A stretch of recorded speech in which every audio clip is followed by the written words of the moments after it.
stavamo andando a scuola e a un certo punto una ragazza si è iniziata a sentire male, io ho riconosciuto subito i sintomi di una crisi epilettica, allora sono uscita dai sedili, sono andata verso di lei nel corridoio del bus e l'ho messa subito in posizione di sicurezza così da essere sicuri che non si soffocasse appunto. Poi ho coordinato 2 ragazzi, una ragazza di chiamare gli educatori per farli arrivare con il farmaco, invece un ragazzo di chiamare l'ambulanza, infatti dopo poco, dopo 15 minuti è arrivata e la ragazza adesso sta bene, è a casa.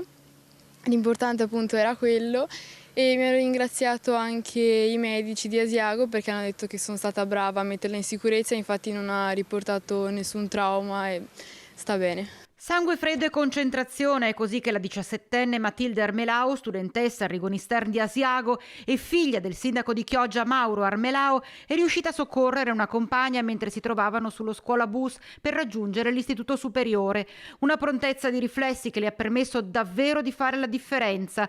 Fondamentali anche le conoscenze acquisite durante un corso sulla sicurezza fatto in un campo scout quasi per caso, ma qui al caso non è stato lasciato proprio nulla. Ho avuto un secondo per dire ok, devo darle una mano perché sennò stava male e non ho pensato in realtà ad altro, mi sono concentrata solo su di lei, infatti non mi sono accorta quello che stava succedendo intorno, io pensavo solo a lei che stesse bene. Ho pensato solo ad aiutare una coetanea, dice la studentessa Chioggiotta, che si divide tra la scuola e gli allenamenti di pattinaggio artistico allo stadio del Ghiaccio di Asiago.